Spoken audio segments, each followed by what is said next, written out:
Hi guys, welcome, and my name is Chef Samad Pant. Today I would be showing you how to make a minestrone soup, for which I have done some mise en place. Over there you can see some vegetables that I have cut into dices: carrots, tomatoes, cabbage, leeks, beans, celery, garlic, onions, some pasta, potatoes, salt and pepper.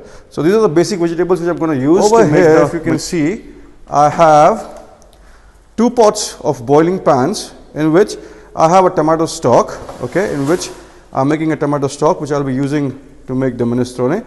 And over here I have some water which is boiling, to which I'm going to add the penne pasta, which I'll be using to make the minestrone soup.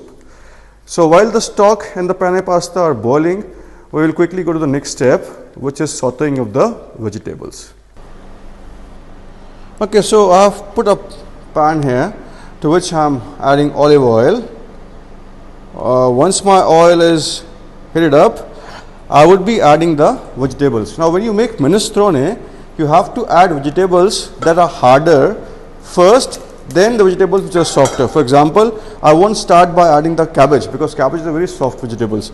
So I'll start by adding the harder vegetables, which are your carrots, leeks, celery, beans. Alright. So once the oil is heated up, I'm going to throw in the garlic, give it a stir. Okay. Now we are not cooking the vegetables a lot here. We are just sauteing them. Okay, little bit to take the aroma out. Once the garlic has been sauteed, I'll transfer the onions into the same pan, saute for around 10 seconds. Leeks and celery. Now you don't have to actually brown the vegetables, we're just sauteing them. Now one trick that I can tell you here is, when you're sauteing the vegetables, keep adding a pinch of salt. So what this will help you is bringing out the flavors of the vegetables. Salt helps to bring out the flavors from the vegetables, so that is what it does. Okay, after this I'm going to add the carrots. Okay, after every vegetables you have to do the same thing. Repeat adding a pinch of salt. This will really help your soup to be very flavorful. Now it's time to add the beans, and I'll continue to saute this. On the other hand, if you can see, I have put this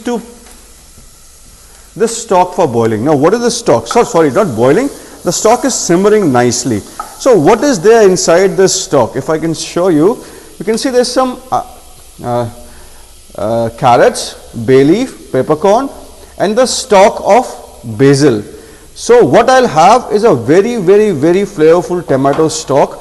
By the time I'm finished sauteing the vegetables, this would give my soup an extra taste. Okay. Okay, now I will add the potatoes.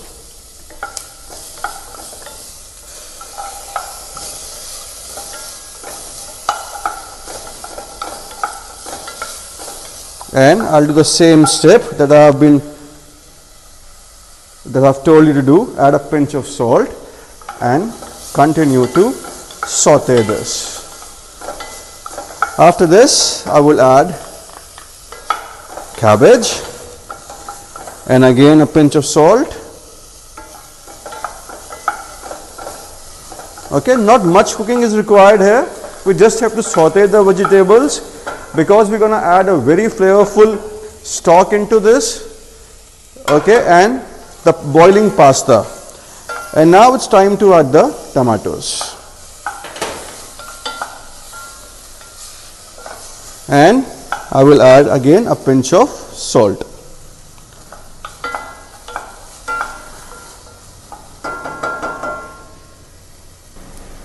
Alright, so my vegetables have been sauteed and the pasta is being boiled. You see, I am putting the pasta along with the pasta water, so it gives my soup a body. And now what I'm going to do is, I'm going to transfer some of the tomato stock that I made into the soup. Now this pasta and the tomato stock I kept beforehand for boiling, because the vegetables don't take much time to saute. So I actually boiled the tomato stock, simmered the tomato stock for around 45 minutes to half an hour, and I had boiled the pasta.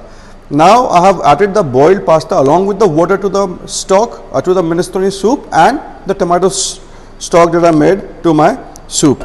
Here I am going to adjust the final seasoning by adding the salt and pepper, and I'll let it simmer till all the vegetables are completely tender and cooked. Also, I would be throwing in a little bit of basil to my soup. Give it a stir, and I'll wait for my soup vegetables to be cooked, and then we are good to serve the soup. In the meantime, when my soup is simmering, I would also be adding in a little bit of tomato puree. This will give more tomato flavor to my soup and a beautiful color. I would be simmering this soup for roughly 10 minutes.